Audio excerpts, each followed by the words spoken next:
زندگی دی، اسی کو پاڑا، اسی سے پودے کو نکالا، اسی پہ پھل پھول لگے، اور یہ انسان زندہ تھا پہلے، یہ جب مر کے زمین کے اندر جائے گا تو یہ بھی دوبارہ اللہ تعالیٰ اسی کو اس طرح نکالیں گے۔ یہ کوئی خلاف عقل بھی نہیں، خلاف نقل تو ہے ہی نہیں، خلاف عقل بھی نہیں ہے۔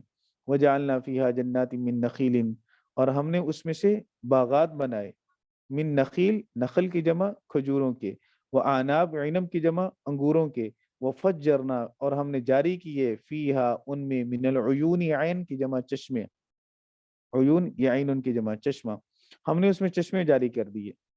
وجعلنا فیہا جنات من نخیل وعناب، اور ہم نے ان میں باغ بنائے جس میں انگوروں کے اور کھجوروں کے باغ ہم نے اس میں بنائے۔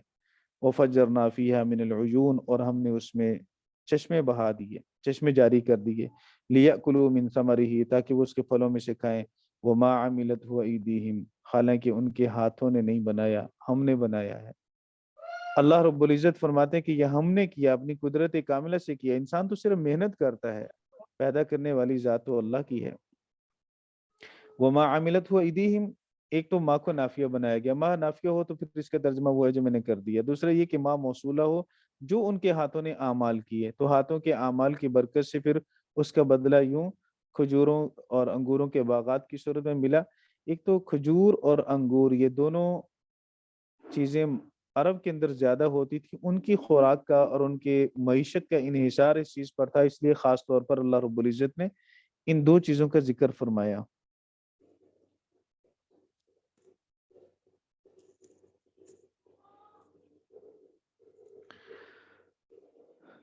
افلا یشکرون، تو وہ شکر کیوں نہیں کرتے؟ نعمتوں کا جب ذکر ہو تو پھر اس کے بعد اللہ رب العزت شکر کا بھی مطالبہ کرتا ہے کہ اللہ کی نعمتوں کو کھانے کے بعد شکر کریں۔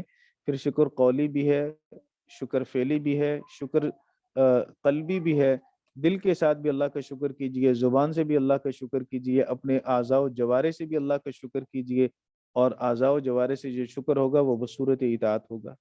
سبحان الذی خلق الازواج کلھا، پاک ہے وہ ذات جس نے پیدا کیا ہر چیز کے جوڑے جوڑے، مرد و عورت اور باقی ساری مخلوقات میں سے اللہ تعالیٰ نے جوڑے جوڑے پیدا کیا۔ مما تنبت الارض، ان میں سے جن کو زمین اگاتی ہے، ومن انفسہم، اور تمہارے اپنی جانوں میں سے بھی زمین میں سے اگنے والے درختوں کے بھی اللہ نے جوڑے بنائے، اور انسانوں میں بھی اللہ نے جوڑے بنائے، ومما لا یعلمون، اور ان میں سے بھی جن کو تم جانتے نہیں ہو۔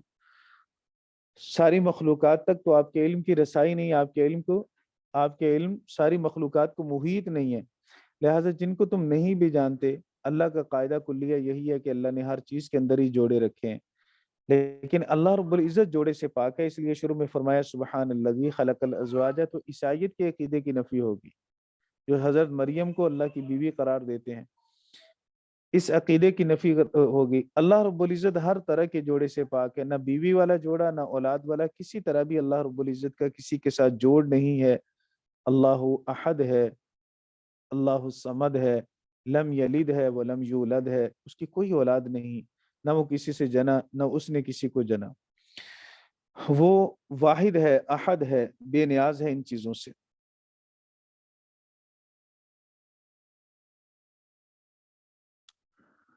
وآیۃ لہم اللیل، اور اس کی نشانیوں میں سے، اور ان کے لیے ایک نشانی رات بھی ہے۔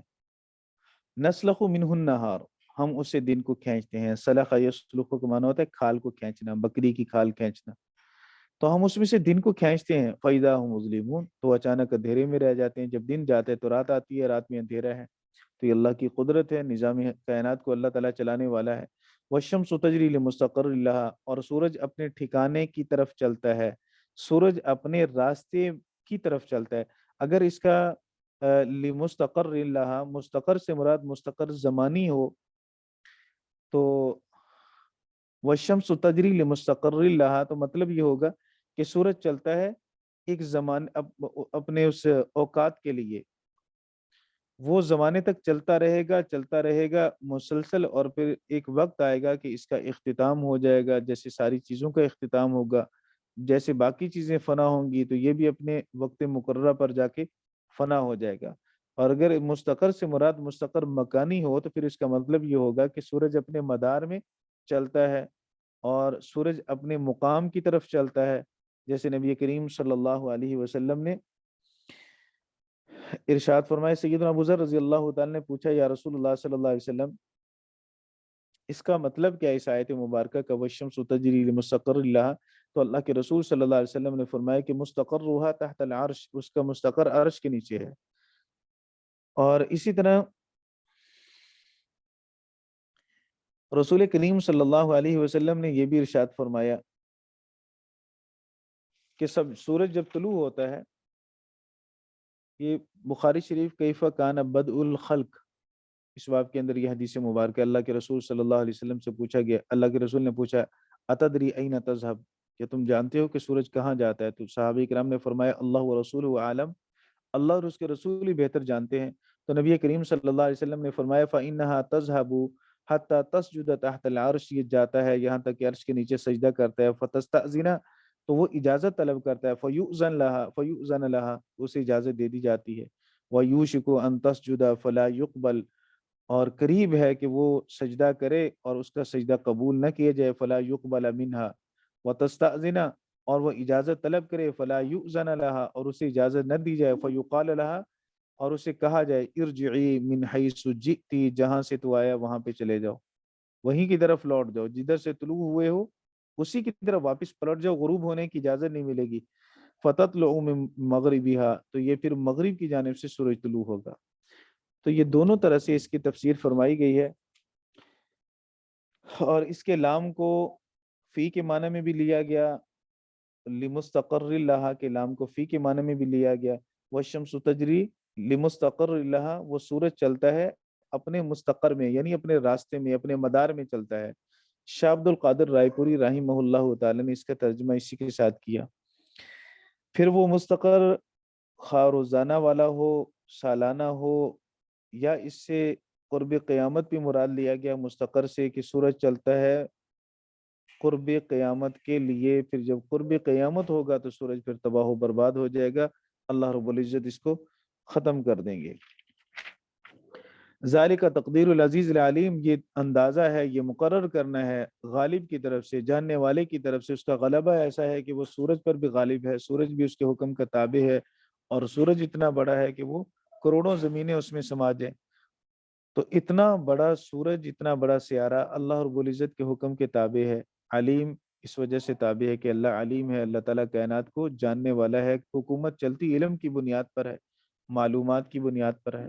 والقمر قدرناہ منازل، اور چاند ہم نے اس کی منزلوں کو طے کر دیا، حتی عاد کالعرجون القدیم، یہاں تک کہ وہ کھجور کی پرانی ٹہنی کی طرح ہو جاتا ہے۔ گھٹنا بڑھنا اللہ کی نشانیوں میں سے ہے۔ پھر وہ جب طلوع ہوتا ہے سورج، یہ چاند نکلتا ہے، تو کھجور کی پرانی ٹہنی جو ٹیڑھی سی ہوتی ہے، کھجور کی ٹہنی پرانی بھی ٹیڑھی بھی ہوتی ہے، تو اس ٹہنی کی طرح باریک سا ہو جاتا ہے۔ لَلشَّمْسِ يَنبَغِي لَهَا، سورج کے لیے مناسب نہیں ہے، ان تدرک القمر، کہ وہ چاند کو پکڑ لے، یعنی سورج کے لیے یہ مناسب نہیں کہ وہ چاند کے مدار میں چلا جائے، چاند کے لیے مناسب نہیں سورج کے مدار میں چلا جائے۔ یہ اللہ رب العزت نے ایسا ان کے راستے مقرر کیے ہیں کہ ہر ایک اپنے راستے میں چلتا اور گردش کرتا ہے، کوئی کسی کے راستے میں رکاوٹ نہیں بنتا۔ وَلَلَّيْلُ سَابِقُ النَّهَارِ، نہ ہی رات کے لیے مناسب ہے کہ دن سے پہلے آ جائے، دن پر سبقت کرے۔ اللہ رب العزت نے رات جاتی ہے تو دن آتا ہے، دن آتا ہے تو رات چلی جاتی ہے، اللہ نے ترتیب رکھی ہے، کوئی ایک دوسرے کی جگہ پہ نہیں آتا۔ وَكُلٌّ فِي فَلَكٍ يَسْبَحُونَ، اور ان میں سے ہر چیز، فلک کا معنی دائرہ کیا گیا، ہر چیز اپنے دائرے کے اندر تیرتی ہے، وہ چاند ہو، سورج ہو، سیارے ہوں، ہر ایک کا ایک مدار ہے، ایک راستہ ہے، اسی راستے کے اندر وہ گھومتے ہیں۔ وآیت لہم، اور ان کے لیے نشانی ہے، انا حملنا ذریتہم فی الفلک المشحون، کہ ہم نے اٹھایا ان کی ذریت کو، ان کی اولاد کو، فی الفلک کی کشتی میں، المشحون جو بھری ہوئی ہیں، ایسی کشتیاں جو بھری ہوئی ہیں، چونکہ وہ انسانوں سے بھری ہوتی ہیں اس لیے مشحون جمع سالم کا صیغہ ہے۔ اور باقی ذریتہم کی ہم ضمیر کس کی طرف لوٹے گی؟ تو یہ تو ان مشرکین کی طرف لوٹ رہی ہے، یا اس کا ذریت سے مراد انسان بھی لیا گیا، مطلق انسان، یا پھر ذریت سے مراد آبا لیا گیا، مشرکین کے آبا، اور کشتی سے مراد اس لیا گیا سیدنا نوح علیہ السلام کی کشتی سے مراد لی گئی، اور ذریت سے مراد ذریت ویسے تو ذریت کا معنی ہوتا ہے اولاد، لیکن مفسرین کرام نے بعض نے اس کا ترجمہ آبا کے ساتھ کیا اور فرمایا کہ یہ از قبیل ازداد ہے، یعنی یہ بھی ان لفظوں میں سے ہے جو اپنے ضد والے معنی میں بھی استعمال ہوتے ہیں۔ تو اس لیے بے شک ہم نے ان کے آباء و اجداد کو اٹھایا فی الفل کی کشتیوں میں، المشون جو بھری ہوئی تھی، اس کشتی کے اندر ہم نے ان کو سوار کیا۔ اور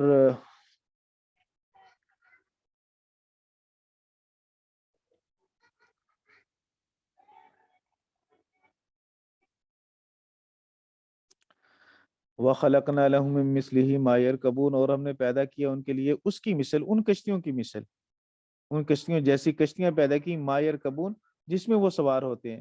ما یرکبون سے مراد سیدنا عبداللہ بن عباس رضی اللہ تعالیٰ عنہ فرماتے ہیں کہ اونٹ ہے، اور آیت کا مطلب یہ کہ ہم نے ان کے لیے ان اونٹوں کی مثل کشتیاں پیدا کی۔ اور اسی طرح بعض حضرات نے یہ فرمایا، سیدنا علی رضی اللہ تعالیٰ نے، سیدنا علی رضی اللہ تعالیٰ نے فرمایا وَآیَةٌ لَهُمْ أَنَّا حَمَلْنَا ذُرِّيَّتَهُمْ، ذریت سے مراد نطفے ہیں، اور فی الفلک سے مراد عورتوں کے رحم ہیں۔ اور آیت کا مطلب یہ بنے گا کہ ہم نے ان کے نطفوں کو عورتوں کے رحموں میں اٹھایا، فی الفلک المشحون جو بھرے ہوئے ہیں۔ پھر امام قرطبی رحمہ اللہ تعالی نے فرمایا کہ جب اس کا ترجمہ یہ ہوگا تو پھر آگے اس تفسیر کے مطابق، سیدنا علی رضی اللہ تعالیٰ کی اس تفسیر کے مطابق، اگلی آیت کی تفسیر یوں بنے گی کہ وَخَلَقْنَا لَهُم مِّن مِّثْلِهِ مَا يَرْكَبُونَ، اور ہم نے ان کے لیے ان کی مثل پیدا کیا ہے، یعنی عورتیں پیدا کی، ما یرکبون، جن عورتوں پر مرد سوار ہوتے ہیں۔ لیکن حضرت امام قرطبی نے یہ بھی لکھا کہ یہ تفسیر مجھے پہلی آیت والی تفسیر سے آگے سمجھ میں یوں آ رہی ہے، باقی منقول نہیں ہے، کسی سے میں نے سنی نہیں ہے۔ اور معروف تفسیر وہی ہے جو میں نے پہلے عرض کر دی، اور سیدنا عبداللہ بن عباس رضی اللہ تعالیٰ نے اس آیت کی تفسیر یہ فرمائی کہ وَخَلَقْنَا لَهُم مِّن مِّثْلِهِ مَا يَرْكَبُونَ، یرکبون سے مراد اونٹ لیے، اور فرمایا کہ ہم نے اونٹوں کی مثل، جیسے اونٹ عرب کے اندر بری جہاز سمجھے جاتے تھے جو خشکی پہ چلنے والے ہیں، کیونکہ بہت زیادہ وزن بھی اٹھاتے ہیں، طاقت اور قوت بھی ان کے اندر زیادہ ہے، تو اسی طرح ان اونٹوں کی مثل ہی بوجھ اٹھانے والی کشتیاں بھی اللہ رب العزت نے پیدا کی۔ تو اللہ تعالیٰ کی یہ نعمت ہے، اللہ تعالیٰ نے بطور احسان کے اس کو بیان کیا تاکہ لوگ میرا شکر کریں۔ وَإِن نَّشَأْ نُغْرِقْهُمْ، اگر چاہیں تو ہم انہیں غرق کر دیں، وَلَا صَرِيخَ لَهُمْ، تو کوئی ان کے لیے چیخ و پکار نہیں ہوگی، وَلَا هُمْ يُنقَذُونَ، اور نہ ہی وہ بچائے جائیں گے۔ یہ اللہ رب العزت کی قدرت کاملہ ہے کہ جس پانی کے اندر معمولی سا پتھر پھینکے پتھر ڈوب جائے، لوہا پھینکے لوہا ڈوب جائے، لیکن کئی کئی ٹن لوہا اور ہزاروں ٹن لوہا وہ پانی کے اندر تیرتا ہے اور وہ ڈوبتا نہیں ہے۔ اللہ رب العزت اسے پانی میں ڈوبنے سے اس کو محفوظ فرماتے ہیں، اور اللہ تعالیٰ نے پانی کو یہ حکم دیا کہ وہ انہیں اٹھاتا ہے۔ تو اللہ رب العزت نے اس کو اپنی نشانی بیان کی، الا رحمت منا، مگر یہ کہ رحمت ہے ہماری طرف سے، وہ متان الہین، ہین سے مراد یہاں موت ہے، اور یہ سامان ہے موت تک، جب موت آئے گی تو ساری چیزیں ختم ہو جائیں گی، پھر ان چیزوں سے فائدہ اٹھانا بھی ختم ہو جائے گا۔ وَإِذَا قِيلَ لَهُمُ اتَّقُوا مَا بَيْنَ أَيْدِيكُمْ، اور جب کہا جاتا ہے ان سے کہ ڈرو، مَا بَيْنَ أَيْدِيكُمْ، اس سے جو تمہارے آگے ہے، وَمَا خَلْفَكُمْ، اور اس سے جو تمہارے پیچھے ہے، اتقوا، ایک تفسیر تو کی گئی کہ ما بمانا من کے ہے، اور من چونکہ ذوی العقول کے لیے استعمال ہوتا ہے تو مراد اس سے اللہ کی ذات ہے، اور آیت کا مطلب یہ ہے وَإِذَا قِيلَ لَهُمُ اتَّقُوا، تم ڈرو، جب ان سے کہا جاتا ہے کہ ڈرو اس رب سے، ما بین ایدیکم، من بین ایدیکم، ما بمن من، جو تمہارے سامنے بھی ہے، وما خلفکم، تمہارے پیچھے بھی ہے، اس کی نظر تمہارے سامنے والے حالات اور تمہارے جس اعمال پہ بھی ہے، اور تمہارے گزرے ہوئے اعمال پر بھی ہے، جو آگے کرو گے ان اعمال پر بھی ہے، آگے بھی ہے پیچھے بھی ہے، مطلب یہ کہ اللہ کی نظر میں تم ہر وقت ہو۔ تو ایک تو آیت کی تفسیر یہ فرمائے گی، دوسری آیت کی تفسیر یہ فرمائے گی کہ اذا قیل لهم اتقوا، ما اپنے اصل معنی میں ہی ہے، اور ما بین ایدیکم سے مراد پہلی امتوں پر آنے والا عذاب ہے، وما خلفکم سے مراد آخرت کا عذاب ہے، پہلی گزری امتوں کے اوپر آنے والے عذاب کے جو واقعات اللہ تعالیٰ نے قرآن پاک میں بیان کیے، تم ان کو یاد کر کے ڈرو، اور پھر قیامت کے عذاب سے بھی ڈرو، آخرت کے عذاب سے بھی ڈرو۔ تیسری تفسیر اس آیت کی یہ کی گئی وَإِذَا قِيلَ لَهُمُ اتَّقُوا مَا بَيْنَ أَيْدِيكُمْ، اپنے پہلے گناہوں سے ڈرو، وما خلفکم، اور بعد والے گناہوں سے ڈرو۔ چوتھی تفسیر اس آیت کی ہے کہ ما بین ایدیکم سے مراد دنیا ہے، وما خلفکم سے مراد آخرت ہے۔ وَإِذَا قِيلَ لَهُمْ جب ان سے کہا جاتا ہے کہ ڈرو ما بین ایدیکم دنیا سے بھی، وما خلفکم آخرت سے بھی، لعلکم ترحمون تاکہ تم پر رحم کیا جائے۔ جب تم اللہ سے ڈرو گے جس کی نگاہ میں تم ہر وقت ہو، جب تم اپنے چھوٹے بڑے سب گناہوں سے ڈرو گے، اگلے پچھلے گناہوں کا خوف تمہارے دل کے اندر ہوگا کہ کہیں اللہ ہمارا پکڑ نہ لے، اور جب تم آخرت سے ڈرو گے، اللہ کے سامنے جواب دہی سے ڈرو گے، تو یہ ڈر ایسا ہوگا جو تمہیں متقی بنا دے گا۔ کیونکہ اذا قیل لہم اتقوا، یہ اللہ نے حکم دیا کہ تقوی اختیار کرو، پھر تقوی اختیار کیسے کریں؟ سوال یہ ہے کہ تقوی اختیار کیسے کریں؟ حکم مل گیا متقی بن جاؤ، کیسے بن جائے؟ تو ما بین ایدیکم وما خلفکم کے اندر اسی تقوی کو اختیار، اسی متقی بننے کا ایک گر بتایا گیا۔ وہ گر یہ ہے کہ تم اللہ رب العزت نے جو پہلی امتوں پر عذاب بھیجے ان عذابوں کو سوچو، اور ان کو جب سوچو گے تو متقی بن جاؤ گے، دل میں تقوی اور دل میں خوف اور خشیت داخل ہوگا۔ آخرت کا دھیان کرو، آخرت کو سوچو، جب آخرت کو سوچو گے دل کے اندر اللہ کی خشیت اور خوف آئے گا اور تم متقی بن جاؤ گے۔ تو جب تم متقی بن جاؤ گے تو پھر ملے گا کیا اللہ سے؟ فرمایا لعلکم ترحمون تاکہ تم پر رحم کیا جائے۔ متقی بنو گے تو اللہ تعالیٰ کی طرف سے تم پر مہربانی ہوگی، رحم ہوگا۔ تو یہ رحم کب ہوگا؟ جب دل میں اللہ کا ڈر ہوگا، خوف ہوگا، ڈر اور خوف ہوگا تو گناہوں سے بچو گے، گناہوں سے بچو گے تو اللہ تعالیٰ کی طرف سے تم پر رحم کیا جائے گا۔ وَمَا تَأْتِيهِم مِّنْ آیَةٍ مِّنْ آیَاتِ رَبِّهِمْ، اور ان کے رب کی نشانیوں میں سے جو نشانی بھی ان کے پاس آتی ہے، إِلَّا كَانُوا عَنْهَا مُعْرِضِينَ، وہ اس نشانی سے اعراض کرنے والے بن جاتے ہیں۔ ما نافیہ اللہ کے ذریعے سے اسی نفی کا اس بات ہو گیا، اس لیے ترجمہ میں نے مثبت الفاظ سے کیا کہ وما تأتیہم من آیت، لفظی ترجمہ وما تأتیہم من آیت، کوئی نشانی ان کے پاس نہیں آتی، من آیات ربہم، ان کے رب کی نشانیوں میں سے، الا کانوا عنہا معرضین، مگر یہ وہ اس سے اعراض کیا کرتے تھے۔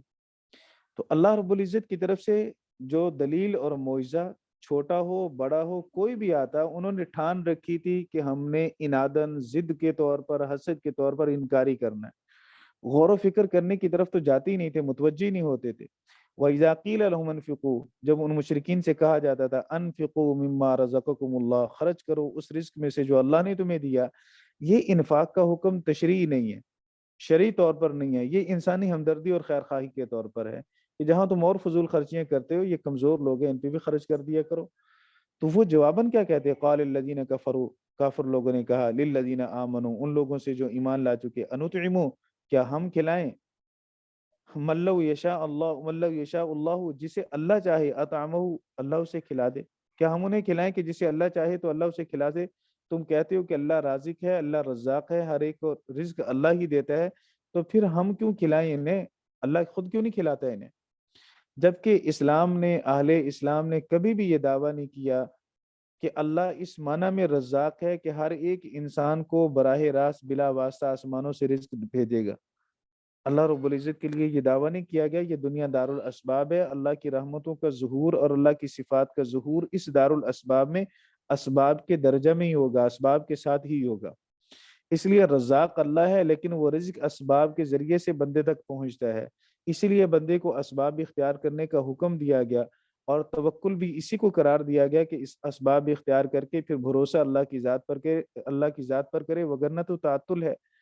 تو یہ دعویٰ تو کبھی بھی مسلمان نے نہیں کیا، لیکن وہ بطور تضحیک کے، مذاق کے، طنز کے، طعنہ کے طور پر مسلمانوں کو یہ کہتے کہ اللہ رب العزت، تم کہتے ہو کہ تمہارا رب رزاق ہے، سب کو رزق وہی دیتا ہے، تو وہ دینا ہم کیوں دیں؟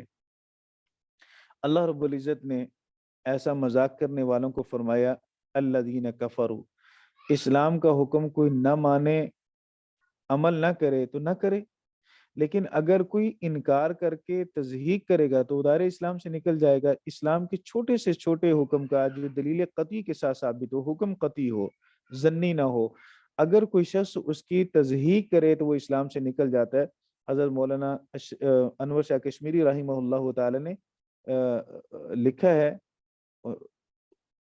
کہ اگر سنت والی، جو مسواک والی جو سنت ہے، اس کی بھی کوئی تضحیق کرے یا انکار کرے وہ بھی اسلام سے نکل جائے گا، کیونکہ نبی پاک صلی اللہ علیہ وسلم کا مسواک کرنا یہ عمل متواترات سے ثابت ہے، حدیث متواتر سے ثابت ہے، اور جو عمل دلیل قطعی سے ثابت ہو، وہ سنت ہو، فرض ہو، واجب ہو، اگر کوئی اس کا انکار کرے یا اس کی تضحیق کرے، مذاق اڑائے، تو وہ اسلام سے نکل جائے گا۔ تو یہ تو پہلے سے بھی کافر ہیں، مشرک تھے، لیکن اللہ رب العزت نے قال الذین کفروا کہہ کر ان کے اس عمل کو کفر قرار دیا جو انہوں نے بطور مذاق کے مسلمانوں سے کہا۔ اللہ کی طرف سے یا اللہ کے رسول صلی اللہ علیہ وسلم کی طرف سے انہیں خرچ کرنے کا حکم دیا گیا، اور انہوں نے اس خرچ کرنے کا مذاق یوں اڑایا، اور اللہ نے ان کی تضحیق کی وجہ سے فرمایا قال الذین کفروا للذین آمنوا انطعم من لو یشاء اللہ اطعمہ، اگر اللہ چاہے تو خود کھلائے اسے۔ ان انتم الا فی ضلال مبین، یہ اللہ رب العزت کا مقولہ ہے یا پھر اہل ایمان کا مقولہ ہے؟ جب انہوں نے یہ بات کہی تو اللہ نے کہا کہ بے شک تم واضح گمراہی کے اندر ہو، یا پھر اہل ایمان نے انہیں کہا کہ بے شک تم بڑے گمراہ لوگ ہو، واضح گمراہی کے اندر ہو۔ وَيَقُولُونَ مَتَىٰ هَٰذَا الْوَعْدُ إِن كُنتُمْ صَادِقِينَ، بطور استہزاء کے وہ کہتے کہ کب، وہ کہتے مَتَىٰ هَٰذَا الْوَعْدُ إِن كُنتُمْ صَادِقِينَ، اگر تم سچے ہو تو یہ وعدہ کب آئے گا؟ مَا يَنظُرُونَ إِلَّا صَيْحَةً وَاحِدَةً، وہ نہیں دیکھتے مگر ایک چیخ تأخذهم جو انہیں پکڑ لے گی، وَهُمْ يَخِصِّمُونَ، اور وہ آپس میں جھگڑا کر رہے ہوں گے۔ یختصمون تھا باب افتعال کا قاعدہ آپ نے پڑھ لیا ہوگا صرف میں، کہ جب افتعال کے فا کلمہ کی جگہ صاد آ جائے تو پھر تائی افتعال کو صاد سے بدل دیتے ہیں، صاد کا صاد میں ادغام کر دیتے ہیں۔ اسی قاعدے کی روح سے تا کو صاد سے بدلا، پھر صاد کا صاد میں ادغام کر دیا، اور پھر اس کی مناسبت سے ماقبل میں خا کو کسرہ دیا، یخصمون ہو گیا۔ تو یخصمون کا معنی جھگڑا کرنا، قرب قیامت قائم ہوگی، لوگ آپس میں بیشرہ کرتے ہوئے باس و مباحثہ کر رہے ہوں گے، جھگڑا کر رہے ہوں گے، تو اتنی جلدی قیامت قائم ہو جائے گی کہ وہ جھگڑا کرنے سے بھی انہیں، وہ اس سے بھی نہیں نکل پائیں گے، باس و مباحثہ بھی کر رہے ہوں گے کہ قیامت قائم ہو جائے گی۔ فلا یستطیعون توصیۃ ولا الی اہلہم یرجعون، تو وہ کسی وصیت، توصیہ مصدر ہے باب تفعیل سے، کوئی وصیت نہیں کر سکیں گے، ولا الی اہلہم یرجعون، نہ ہی وہ اپنے گھر والوں کی طرف لوٹ سکیں گے، جو جہاں ہوگا وہیں پہ پکڑ لیا جائے گا، وہیں پہ دھر لیا جائے گا۔ ونفخ فی الصور فاذا هم من الاجداث الى ربهم ينسلون، اور جب سور پھونکا جائے گا تو سب فاذا هم من الاجداث من القبور، وہ اپنی قبروں سے نکلیں گے، الى ربهم ينسلون، ینسل کہتے ہیں نسل ینسلو، تیزی کے ساتھ دوڑنا، تو اپنے رب کی طرف وہ تیزی کے ساتھ دوڑیں گے۔ یہ نفخہ ثانیہ ہوگا، نفخہ اولا اور نفخہ ثانیہ کے درمیان 40 سال کا فاصلہ ہوگا۔ قالوا یا ویلنا، وہ کہیں گے ہائے ہماری ہلاکت، من بعثنا من مرقدنا، کس نے ہمیں اٹھا دیا ہماری آرام گاہوں سے، ھذا ما وعد الرحمن، یہ رحمان کا وعدہ ہے، وصدق المرسلون، اور بھیجے ہوئے نبیوں نے، رسولوں نے سچ فرمایا تھا۔ مرقد کا معنی، مرقد کہتے ہیں اس جگہ کو جہاں پہ آرام کیا جائے، جبکہ عذاب قبر دلائل سے ثابت ہے، احادیث مبارکہ سے ثابت ہے، اور مشرک کو، کافر کو تو عذاب قبر ہوگا، اور یہ کہنے والے تو مشرک ہیں، وہی کہہ رہے ہیں یا ویلنا، ہائے ہماری ہلاکت، افسوس، من بعثنا من مرقدنا، کس نے ہمیں ہماری خواب گاہوں سے کس نے اٹھا دیا، آرام کرنے کی جگہ سے ہمیں کس نے اٹھا دیا؟ اگر قبروں میں عذاب ہوتا ہے تو پھر وہ آرام گاہ کیسی ہے؟ جواب، یہ سوال تھا، جواب اس کا جواب یہ ہے کہ نفخہ اولا اور نفخہ ثانیہ کے درمیان عذاب میں تخفیف ہوگی، اسی تخفیف کو وہ مرقد کہیں گے، کہ گویا وہ ایک طرح کی آرام، بہت زیادہ تکلیف کے بعد جب تکلیف کو کم کر دیا جائے تو وہ تکلیف بھی بڑی آرام والی محسوس ہوتی ہے، کیونکہ پہلے تو بڑی شدید تکلیف تھی، عذاب زیادہ تھا، پھر اس کو کم کر دیا گیا، دونوں نفخوں کے درمیانی جو مدت ہے اس کے اندر کمی آ گئی، تو انہوں نے سمجھا کہ یہ کمی بھی ہمارے لیے بڑی آرام کی چیز ہے۔ دوسرا جواب یہ دیا گیا کہ قبر کے عذاب بھلے جتنا بھی ہو، آخرت کے عذاب کو، جہنم کے دہکتے ہوئے عذاب کو جب دیکھیں گے تو اس وقت انہیں قبر کا عذاب آرام گاہ کی طرح لگے گا، وہ مرقد ہی لگے گی قبر۔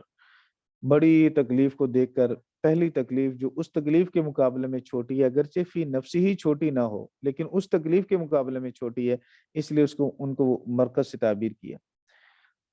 تیسرا جواب اس آیت کا یہ دیا گیا، اس سوال کا یہ دیا گیا کہ جب نفخہ ثانیہ ہوگا تو اس سے پہلے تھوڑی دیر ایک اونگ طاری کی جائے گی، ہر ایک پر، مشرک ہو، کافر ہو، سب پر ہی، اور پھر اس اونگ کے بعد فوراً قبروں سے اٹھا دیا جائے گا، تو یہ اصل اس اونگ والے وقفے کو یہ کہیں گے کہ وہ اصل ہماری آرام گاہ تھی، مرقد تھا، کس نے ہمیں اٹھا دیا اس سے، ہاذا، یہ خود اپنے آپ ہی کو اپنے آپ کو مخاطب کر کے کہیں گے، اور اپنے اس خیال کو وہ غلط اور جھٹلا رہے ہوں گے، غلط قرار دے رہے ہوں گے جو دنیا کے اندر وہ پیش کیا کرتے تھے کہ مر گئے، مٹی ہو گئے، ہڈیاں بوسیدہ ہوگی، کیسے زندہ ہوں گے۔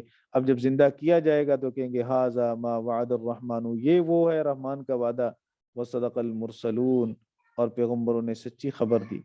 ان کانت الا صیحۃ واحدہ، نہیں ہے وہ مگر ایک چیخ، فاذا هم جميع الذین محضرون، تو سب کے سب حاضر کر دیے جائیں گے۔ فَالْيَوْمَ لَا تُظْلَمُ نَفْسٌ شَيْئًا، آج کے دن کسی نفس پر ظلم نہیں کیا جائے گا، نہ کسی کے گناہوں میں اضافہ کر کے اور نہ کسی کی نیکیوں میں کمی کر کے۔ وَلَا تُجْزَوْنَ إِلَّا مَا كُنتُمْ تَعْمَلُونَ، اور تمہیں انہی کاموں کا بدلہ دیا جائے گا جو تم کرتے رہے ہو، صرف انہی کاموں کا تمہیں بدلہ ملے گا۔ اس لیے کسی کے ساتھ زیادتی نہیں ہوگی، جو جرم کسی نے کیا اس جرم کی سزا اسے ملے گی۔ اگر اس کے پاس ایمان نہ ہوا تو پھر سزا تو کامل ملے گی، اور اگر ایمان ہوا تو اللہ کا فضل شامل حال ہو گیا تو بخشش، اور وگرنہ پھر اللہ رب العزت کی پکڑ ہے۔ ان اصحاب الجنت اليوم فی شغل فاکہون، بے شک آج جنت والے اپنے مشغلوں میں خوش ہوں گے۔ مشغلہ، شغل اس کام کو کہتے ہیں جس میں انسان مصروف ہو کر باقی کاموں سے اس کی توجہ ہٹ جائے۔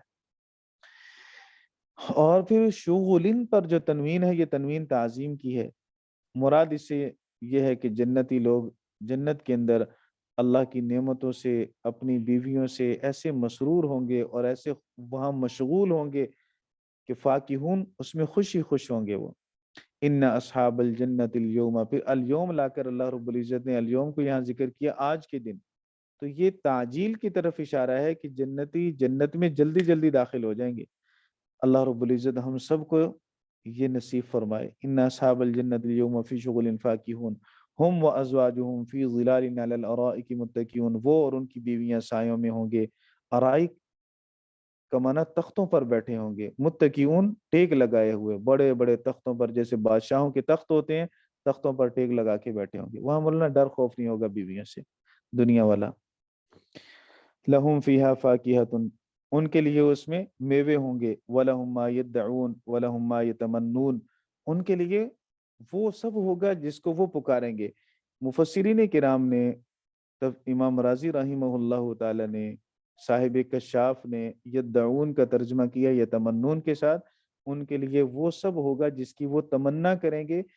دعویٰ کا معنی ہے پکارنا، انہیں نعمتوں کو پکارنا نہیں پڑے گا، انہیں کسی نعمت کو مانگنا نہیں پڑے گا، دل میں خیال آئے گا اور نعمت سامنے حاضر ہوگی۔ صرف دل میں تمنا پیدا ہوگی کہ مجھے یہ مل جائے، بس وہ خیال دل میں آیا، ابھی زبان پہ نہیں آیا، اور اللہ رب العزت کی طرف سے پہلے اس کے سامنے وہ نعمت موجود ہوگی۔ تو یہ جنتیوں کے لیے اللہ رب العزت کی طرف سے انعام ہوگا دنیا میں، کیونکہ انہوں نے اللہ کے لیے بہت ساری نعمتوں کو چھوڑا، قناعت کی زندگی گزاری، تنگی کی زندگی گزاری، اللہ کے دین کو نہ چھوڑا، اللہ کے دین پر عمل کرتے ہوئے انہوں نے مشکلات مالی طور پر بھی اٹھائیں، جسمانی طور پر بھی اٹھائیں، لیکن اللہ کے دین پر مستقیم رہے۔ اب اللہ رب العزت انہیں کسی طور پر بھی پریشان نہیں ہونے دے گا، اللہ تعالیٰ ان کو ایسی نعمتیں عطا فرمائے گا کہ دل میں خیال آیا اس وقت اللہ کی نعمت سامنے حاضر ہوگی۔ لہم فیہا فاکہۃ ولہم ما یدعون، سلام، فرشتے اللہ کی طرف سے کہیں گے سلام ہو تم پر، سلام قولا من رب الرحیم، رب کی طرف سے جو مہربان ہے۔ رحیم اس ذات کو کہتے ہیں جس کی رحمت اہل ایمان کے لیے خاص ہو۔ رحمان کا تعلق دنیا کے ساتھ ہے اور رحیم کا تعلق آخرت کے ساتھ ہے، اور قیامت والے دن اللہ کی رحمت مکمل ہوگی۔ رحیم رحمت کی تکمیل کی طرف مشیر ہے، اور رحمان رحمت کی عموم کی طرف مشیر ہے۔ رحمان میں اللہ کی رحمت کی عمومیت ہے، وہ کافر، مشرک، گناہ گار، عاصی اور فرما بردار سب کے لیے اللہ کی رحمت عام ہے، اور رحیم والی رحمت اس کے اندر اللہ کی رحمت کی تکمیل ہے، اور یہ تکمیل رحمت صرف اہل ایمان کے لیے ہوگی، اس لیے فرمایا گیا سلام قولا من رب الرحیم۔ پھر تعرف الاشیاء بازدادها، چیزیں اپنی ضد کے ساتھ پہچانی جاتی ہیں۔ اندھیرا، دوسرا نور کی قدر کب ہوگی؟ جب اندھیرا ہوگا۔ اب پہلے اللہ رب العزت نے ان کی بات کی جو جنت والے تھے، جن کے دل نور ایمان سے منور تھے، اب ان کی بات ہو رہی ہے جو نور ایمان سے منور نہیں، اس سے خالی ہیں، ظلمات میں گھرے ہوئے ہیں، اندھیروں میں ڈوبے ہوئے ہیں۔ فرمایا وَامْتَازُوا الْيَوْمَ أَيُّهَا الْمُجْرِمُونَ، اے مجرموں آج الگ ہو جاؤ، صفیں الگ بنا دی جائیں گی۔ اب ایمان والوں کے ساتھ خلط ملط نہیں ہو سکتے، دنیا میں بہت سارے منافق بن کر اہل ایمان میں چھپ کر انہوں نے کچھ فائدہ حاصل کر لیے، قیامت کے دن کوئی ان صفوں میں چھپ کے کھڑا نہیں ہو سکے گا۔ اللہ کی طرف سے اعلان ہوگا وَامْتَازُوا الْيَوْمَ أَيُّهَا الْمُجْرِمُونَ أَلَمْ أَعْهَدْ إِلَيْكُمْ يَا بَنِي آدَمَ، کیا میں بنی آدم میں نے کیا تمہیں تاکید نہیں کی تھی، تم سے میں نے پختہ عہد نہیں لیا تھا، اللہ تعبدوا الشیطان، کہ تم شیطان کی عبادت نہ کرنا۔ شیطان کی عبادت سے مراد شیطان کی اطاعت، اس کے وساوس کے پیچھے چلنا اور اللہ رب العزت کی نافرمانی کرنا۔ ہر نافرمانی کا کام شیطان کی اطاعت کی وجہ سے ہے، اور اسی اطاعت کو اللہ رب العزت نے عبادت سے تعبیر کیا۔ انہ لکم عدو مبین، بے شک وہ تمہارا کھلا اور واضح دشمن ہے۔ اس کی دشمنی اتنی ہے، وہ ایسا دشمن ہے کہ اس کی دشمنی واضح ہے بالکل۔ وَأَنِ اعْبُدُونِی، اور یہ میں نے عہد لیا تھا، تاکیدی حکم تمہیں دیا تھا کہ میری ہی عبادت کرنا۔ ھذا صراط مستقیم، یہ سیدھا راستہ ہے۔ وَلَقَدْ أَضَلَّ مِنْكُمْ جِبِلًّا كَثِيرًا، اور یقیناً شیطان نے تم میں سے بہت ساری مخلوق کو، جبل کا معنی مخلوق، بہت ساری مخلوق کو گمراہ کیا۔ أَفَلَمْ تَكُونُوا تَعْقِلُونَ، کیا تمہیں عقل نہیں تھی؟ شیطان نے گمراہ تو کیا اور تم گمراہ ہوتے چلے گئے۔ اس نے کہا کہ کنویں میں چھلانگ لگا دو، تم نے لگا دی، تمہارے پاس عقل نہیں تھی؟ تم سوچتے نا کہ یہاں گریں گے، ٹانگیں ٹوٹیں گی، جسم زخمی ہوگا، مر جائیں گے۔ تم نے کیوں نہیں سوچا کہ یہ غلط راستہ ہے، یہ صحیح راستہ ہے؟ تمہیں عقل دی تھی، تم نے عقل سے فیصلہ کیوں نہیں کیا؟ اس لیے اللہ نے فرمایا افلم تکونوا تعقلون۔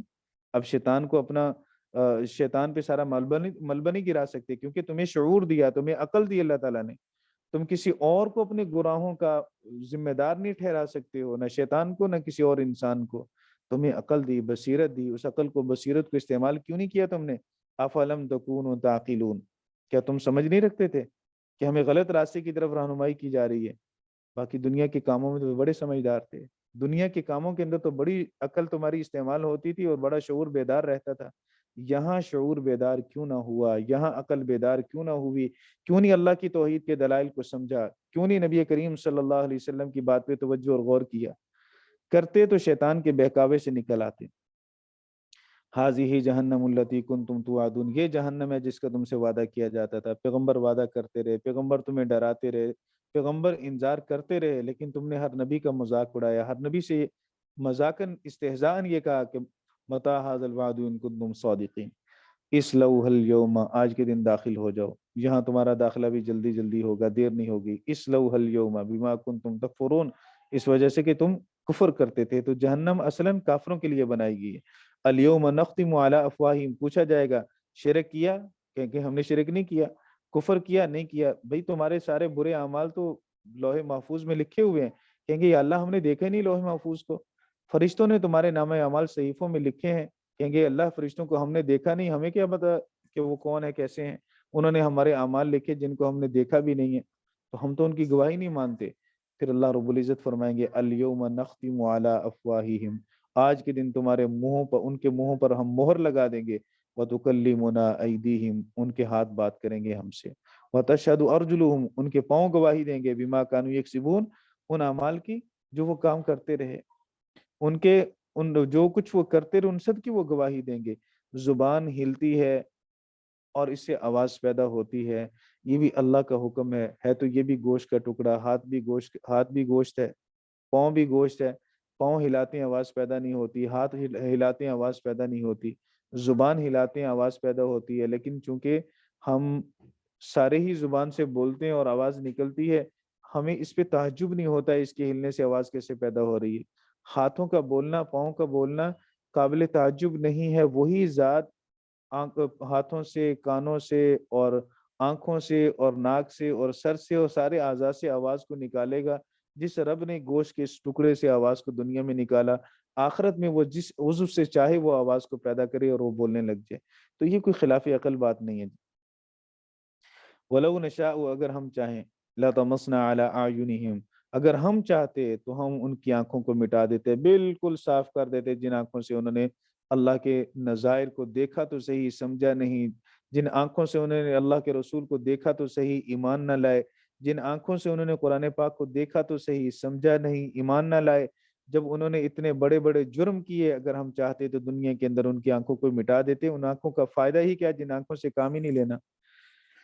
فَاسْتَبَقُوا الصِّرَاطَ، تو وہ راستے کی طرف دوڑتے، فَأَنَّا يُبْصِرُونَ، فَأَيْنَ فَكَيْفَ يُبْصِرُونَ۔ انا کیفا اور اینا دونوں معنوں میں آتا ہے، لیکن یہاں کیفا کے معنی میں ہے، کیسے پھر دیکھتے؟ بعض نے اس کا معنی اینا کے ساتھ بھی کیا تو ان کو کہاں نظر آتا، کہاں ان کو نظر آتا؟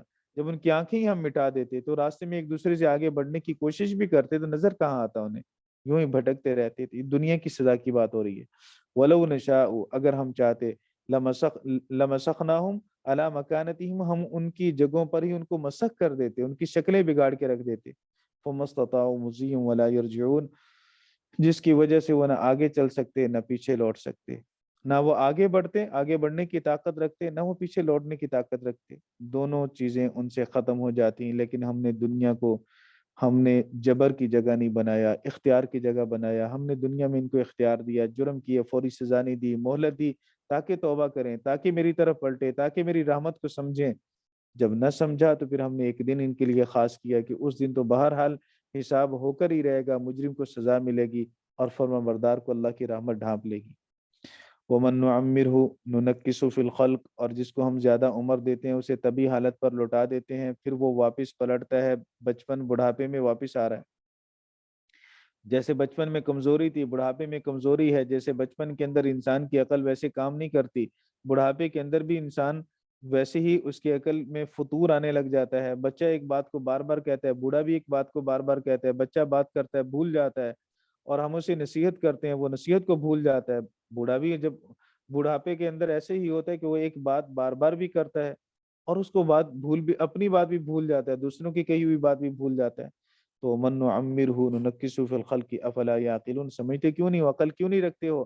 جس رب نے جوانی کے بعد بڑھاپا دیا اور اس بڑھاپے کو بچپن کی طرح کر دیا، جس رب نے جوانی ختم کر دی، بڑھاپا لے آیا، وہی رب دوبارہ قبروں سے زندہ کرے گا۔ سمجھتے کیوں نہیں ہو، عقل سے کام کیوں نہیں لیتے؟ جب دنیا کے اندر انسان کی اتنی حالتیں بدلتی ہیں، بچپن ہے، جوانی ہے، بڑھاپا ہے، کسی حالت کو قرار اور ثبات نہیں ہے، اسی طرح یہاں بھی انسان کو دوبارہ زندہ کیا جائے گا، یہاں بھی ایک حالت سے دوسری حالت کی طرف اس کو تبدیل کیا جائے گا۔ تو اس بات پہ غور و فکر کیوں نہیں کرتے ہو؟ وما علمناه الشعر وما ينبغي له، ہم نے ان کو شعر نہیں سکھایا۔ شاعر کہنے والے بدبختو، نبی کریم صلی اللہ علیہ وسلم شاعر نہیں ہے، نہ کلام شاعرانہ ہے، بلکہ رسول پاک صلی اللہ علیہ وسلم کی ذات اقدس کی مناسب نہیں ہے کہ وہ اشعار کہیں۔ رسول پاک صلی اللہ علیہ وسلم نے زندگی بھر اشعار کہے بھی نہیں ہیں۔ اصل میں شاعر اس کو کہتے ہیں جس کا کلام موزون مکفہ ہو اور وہ کلام کہتا ہو۔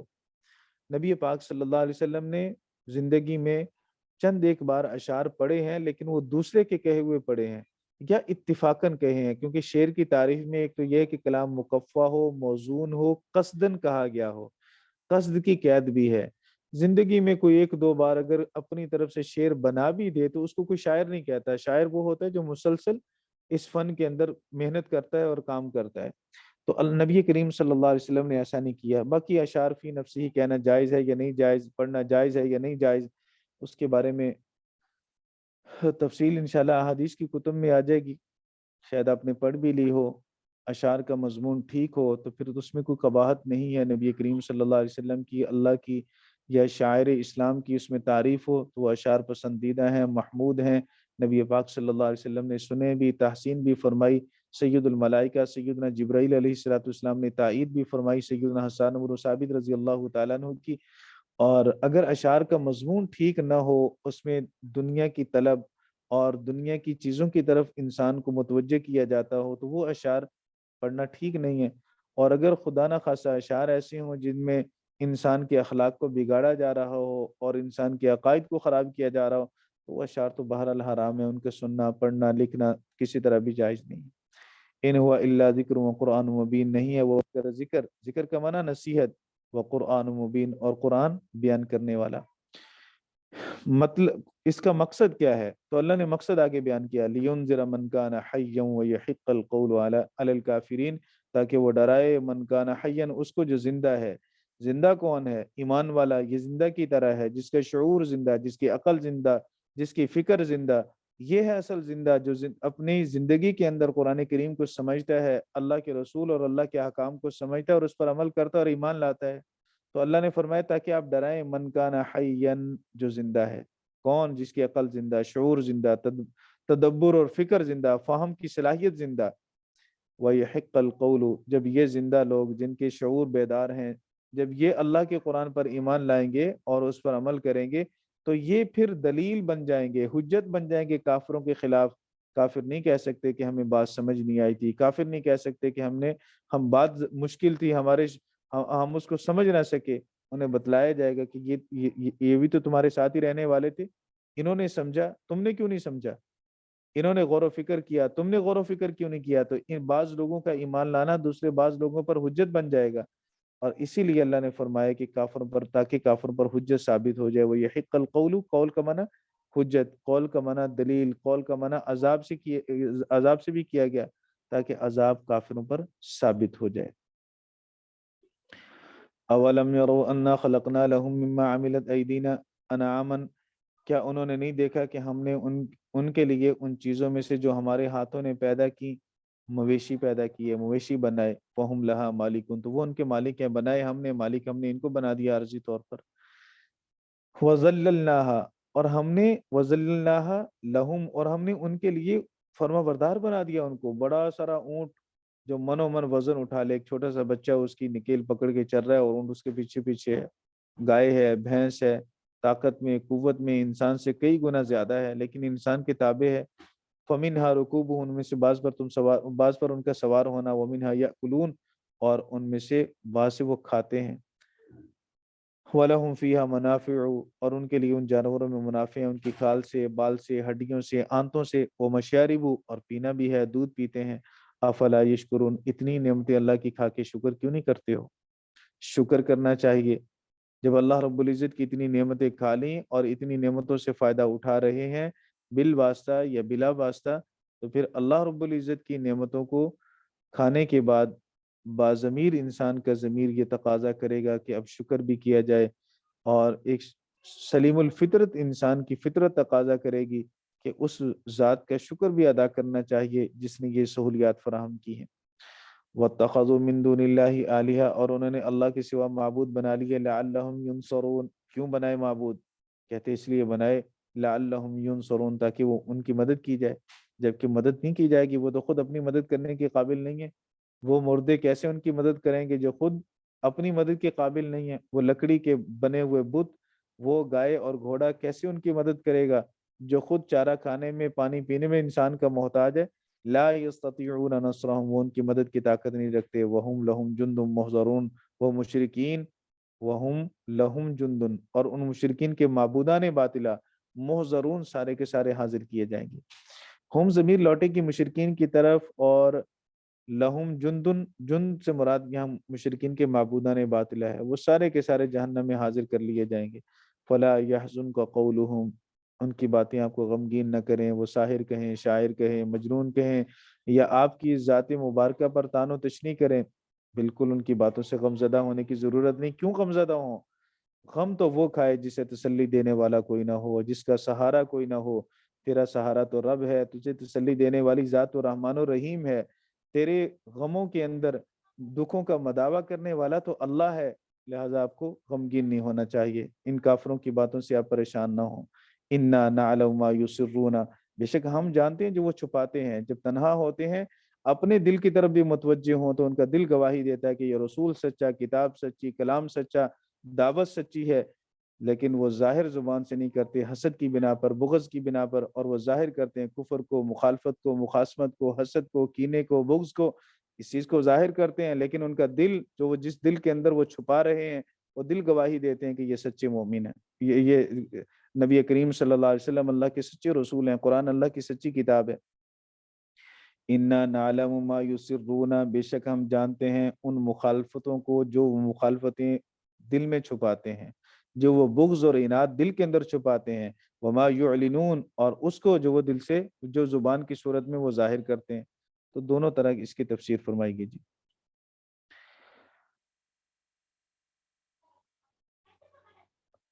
اولم یر الانسان انا خلقناہ من نطفۃ، کیا انسان نے نہیں دیکھا، کیا انسان کو اس بات کا علم نہیں؟ رؤیت سے مراد رؤیت عقلی، رؤیت قلبی، یا رؤیت سے مراد یہاں علم ہے کہ انسان نہیں جانتا، انا خلقناہ من نطفۃ، ہم نے اس کو نطفہ سے پیدا کیا، نطفہ وہ جو حقیر ہے، شرمگاہ سے نکلتا ہے، فَإِذَا هُوَ خَصِيمٌ مُبِينٌ، تو وہ اچانک واضح طور پر جھگڑا کرنے لگ جاتا ہے۔ کس کے بارے میں؟ اللہ کے بارے میں۔ دو شرمگاہوں سے نکلنے والا، مرد و عورت کی شرمگاہ سے نکلنے والے ناپاک قطرے سے پیدا ہونے والا انسان، اس میں پھر جب اللہ رب العزت نے زبان دی تو وہ بولا تو اللہ کے خلاف بولا، جب اسے اللہ نے عقل اور شعور دیا سوچا تو اللہ ہی کے خلاف سوچا، جب جھگڑا کرنے لگا بولنے لگا تو اللہ ہی کے خلاف جھگڑا کرنے لگا۔ جس رب نے اسے اس حقیر پانی سے پیدا کیا، اسے تو اپنی تخلیق پہ توجہ کرنی چاہیے تھی، نکلا کہاں سے ہوں، بنا کس چیز سے ہوں۔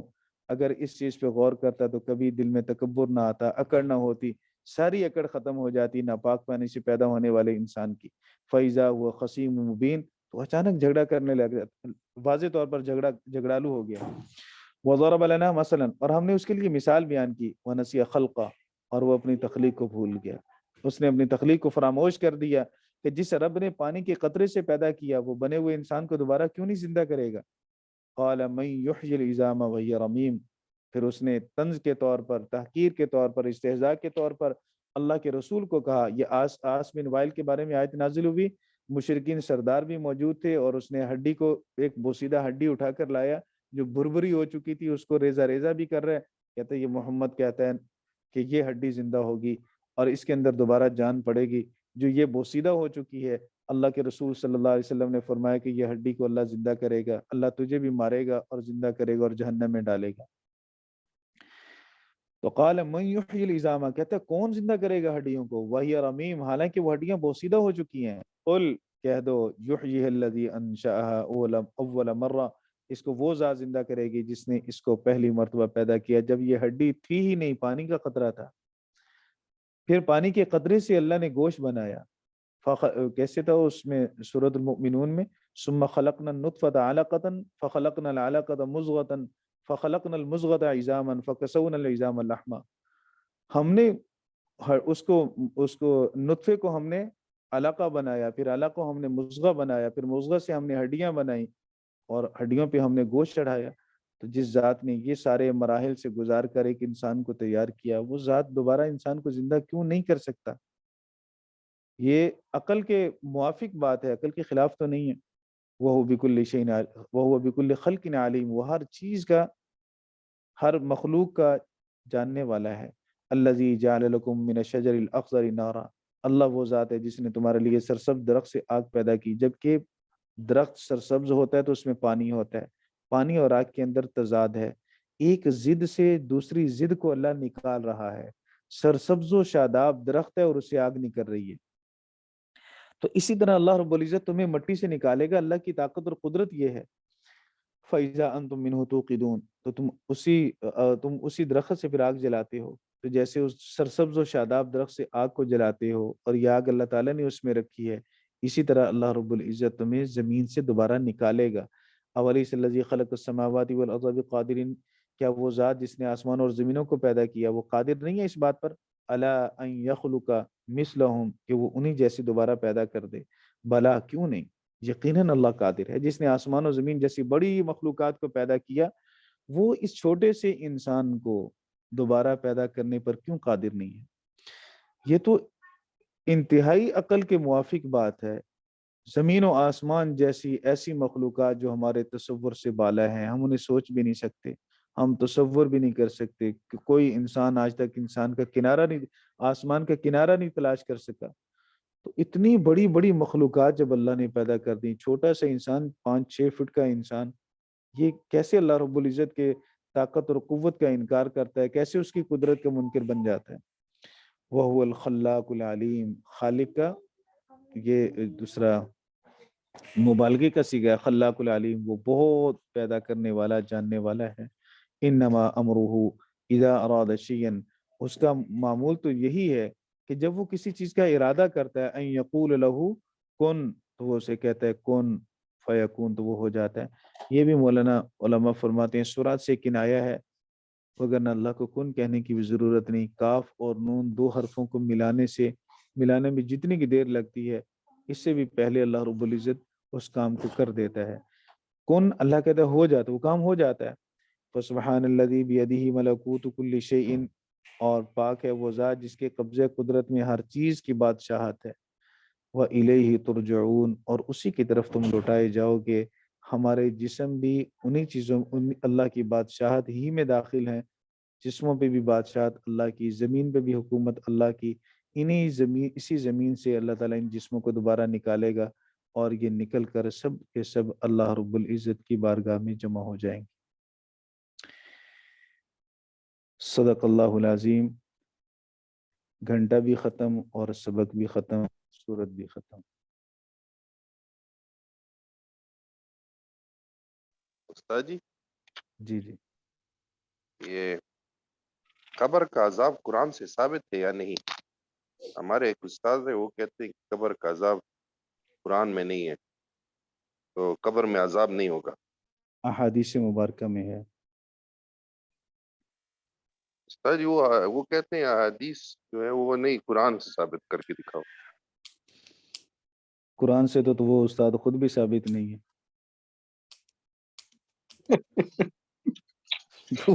تو ریاض الجنت ہے قبر یا پھر حفرت من النار ہے؟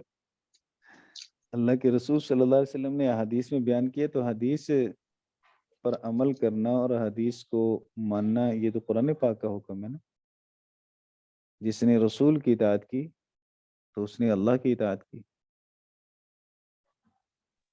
تو استاد جی، رسول یہ صلی جو اللہ علیہ وسلم، جی جی، یہ وہم وازواجہم فی ظلال علی الارائک متکئون، کہ وہ تختوں پر بیٹھے ہوں گے نا، تو استاد جی جنت میں پردہ ہوگا کہ نہیں ہوگا؟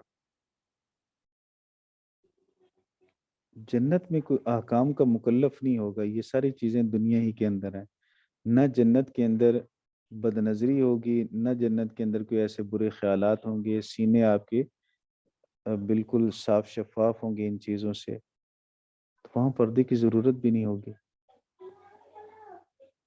اور پردے کی آپ کو وہاں ادھر ادھر جانے کی بھی ضرورت نہیں ہوگی، جیسے آپ سوچیں گے آپ کی بیوی ویسی بن جائے گی۔ اب تو جیسے بیوی سوچتی ہے نا، آپ ویسے بن جاتے ہیں۔ جنت کے اندر جنت میں معاملہ الٹ ہو جائے گا۔ یہ نہروں میں گوتے لگانے ہیں نا جمیل بھائی نے، اس لیے پوچھ جی رہا جی، ہے کہ پردے کی بھی بس آج تو ضرورت ہوگی۔ چشمے بہے ہیں نا جی، ہاں جی، آج چشمے بہے ہیں، تو اس لیے جنت کے اندر چشمے ہوں گے مولانا۔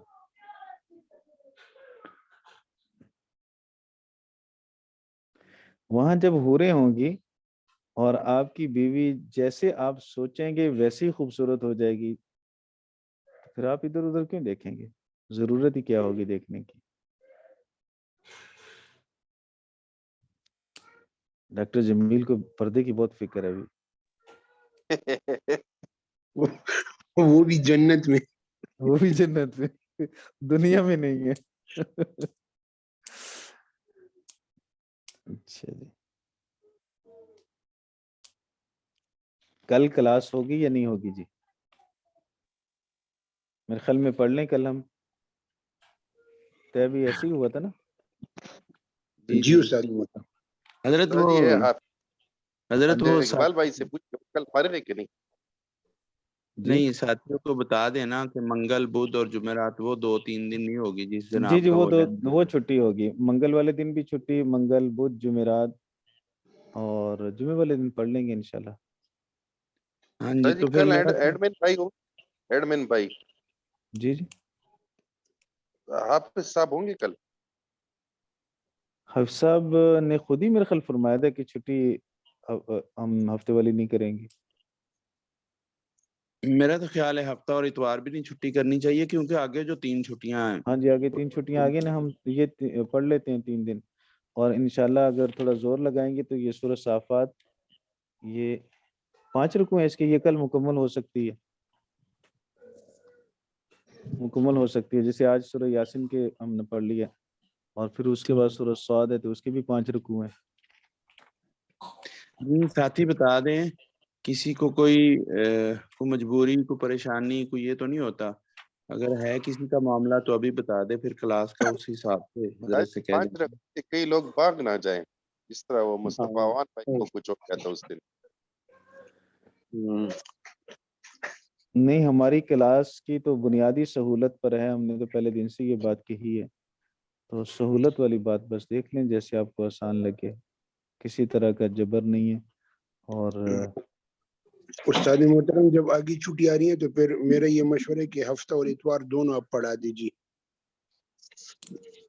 میں تو حاضر ہوں انشاءاللہ۔ پھر بے شک آنے والا ہفتہ نہ پڑھے، لیکن جب 3 چھٹی آ رہی ہیں تو پھر یہ ہفتہ اتوار اور پیر 3 دن پڑھ لیتے ہیں انشاءاللہ العزیز۔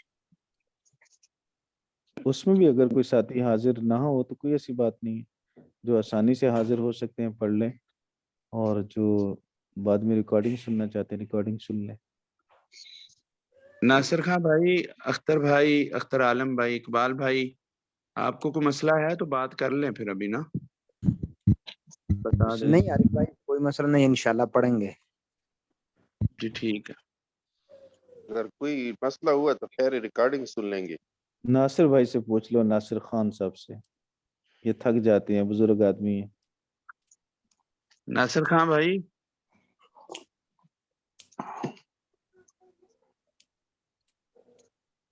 میرا خیال ہے کہیں سو رہے ہیں۔ وہ ابھی سو رہے عارف بھائی۔ خراتوں کی آواز آئی ہے؟ بس ان کا اللہ مائک جھوٹ اگر نہ کھلے گا بولوائے، تو پھر لیکن تو آ تھوڑی جائے گی۔ سی آواز آئی ہے جی۔ پھر تو یہ ان کے سننے دلیل قطعی ہو گئی ہے یہ تو۔ نہیں میرا تو یقین ہے کہ وہ سو رہے ہیں اس وقت جی۔ السلام علیکم۔ نہیں ڈاکٹر صاحب میں جاگ رہا ہوں، میں واش روم گیا تھا جی، اچھا میں سن رہا تھا آپ لوگوں واش روم میں جا کے بھی آپ سنتے ہیں؟ اچھا واش روم جی میں بھی میں کھراٹے باہر، اور باہر بھی کھراٹے؟ نہیں جی وہ موبائل جو ہے نا باہر واش روم کے باہر آواز آ رہی تھی، تو ایسے کہ وہ ایسی ہے نا جی کہ آخری باتیں مطلب سن پتہ، اب دیکھیں نا بند میں کر دیتا تو واش روم جاتا تو یہ بات کدھر کلیئر ہوتی، تو میں انشاءاللہ تیار ہوں جی، جیسے انشاءاللہ پڑھائیں گے میں انشاءاللہ۔ چلیں ٹھیک ہے، انشاءاللہ کل اور ماشاء اللہ پرسوں ہم 2 دن ماشاء پڑھ اللہ، لیتے ہیں، اور پھر ٹھیک منگل ہے جی، بدھ جمعرات 3 چھٹیاں ہو جائیں گی۔ ٹھیک ہے جی، ٹھیک ہے، جزاک اللہ۔ منصور عادل بھائی، سارنزیب بھائی، انوش بھائی، جی جی الحمدللہ ٹھیک ہے۔ چلے یہ منصور بھائی تو تیار ہے ماشاءاللہ۔ ماشاء اللہ جی ماشاء اللہ۔ کل اسی ٹائم سبھی ہمارا ساتھی گشت بھی ہے، لیکن میں بیچ میں اپنا جو ہے نا وہ سنتا رہوں گا انشاءاللہ۔ ٹھیک ہے انشاءاللہ عارف بھائی ٹھیک ہے کوئی مسئلہ نہیں ہے، چلیں جی بس ٹھیک ہے پھر، ماشاء اللہ بہت انشاءاللہ اچھا۔ انشاءاللہ۔ اللہ پاک آپ سب کو خوش رکھے، آپ کی وجہ سے مجھے بھی کچھ تھوڑا مطالعہ کرنے کا موقع مل جاتا ہے، تو اس میں میرا اپنا فائدہ زیادہ ہے، میں تو یہ سمجھ رہا ہوں میرا آپ پہ کوئی احسان نہیں ہے، کیونکہ قرآن پاک سے آپ کو بھی محبت ہے، مجھے بھی محبت ہے، تو میرا بھی اس میں فائدہ ہے، آپ کو بھی فائدہ ہے، جی بے شک تو استاد آپ میرے فائدے کا ذریعہ ہیں، کچھ اللہ تعالیٰ میرے ذریعے آپ کو فائدہ پہنچا رہا ہے، تو دونوں کا ہی فائدہ ہے۔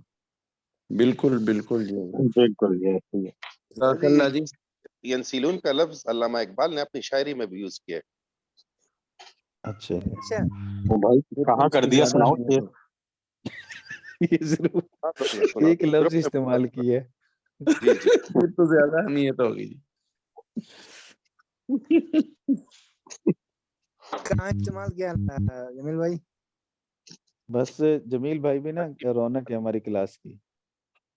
جی جی حضرت، وہ جو آج وہ گاجروں کا جوس اور پوسٹر وہ لکھی، کیا جمیل بھائی کو آپ نے کہا حضرت تھا وہ کچھ؟ عبد الودود کا نہیں نہیں نہیں، حلوہ آج عارف بھائی میں آپ نے کو ایک بالکل نہیں پیکٹ کہا جی، دے گا۔ میں نے بالکل نہیں کہا، انہوں نے اشتہار شوگر فری دیکھ کے حلوہ تو دے پہلے گا آپ خود کو۔ اپنا انتخاب کیا ہے، اشتہار میں جو اوپر لکھا ہوا ہے نا کہ بیگم کے ڈر سے اگر آپ کا خون خشک ہو گیا ہو تو گھبرانا نہیں۔ استاد جی وہ میں آپ کے لیے کہہ رہا تھا۔ میرے لیے لو کیوں کہہ رہا ہوں، میرا تو خون بالکل نظر آ رہا ہے چہرے سے۔ عارف بھائی جی جی فہد بھائی، اسی ڈر سے جمیل بھائی جنت میں پردے کا سوچ رہے تھے آج۔ جی جی، یہ نشتیں یہ تلاش پردے کرتے والے رہتے سوال کے پیچھے بھی یہ چیز ضرور ہے جی، یہ بیچارے اتنا ڈرے ہوئے ہیں کہ جنت میں بھی حجاب میں رہنا چاہتے ہیں۔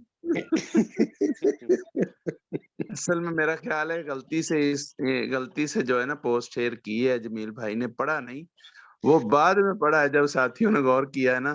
تو اب جمیل بھائی کسی طرح چھپانے کی کوشش کر رہا ہے. میں مولانا ناصر صاحب کو وہ کرنا چاہتا ہے ٹارگٹ. ٹارگٹ کرنا چاہتے الٹا مجھ پر پڑ گیا وہ بال. تو جمیل بھائی ٹارگٹ کرنے کے لیے تو واقعی پردے کی ضرورت ہوتی ہے, کیونکہ چھپنا پڑتا ہے نا, کون کیا کرے گا. دیکھیں آپ ٹارگٹ مجھے تو تب کریں نا جب آپ دوائی لے کر نہ گئے ہوں.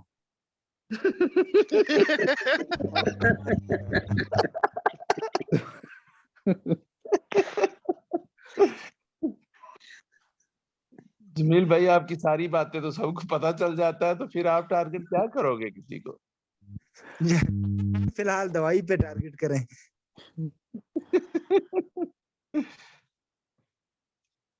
واقعی جمیل بھائی رونق ہے جی کلاس کی.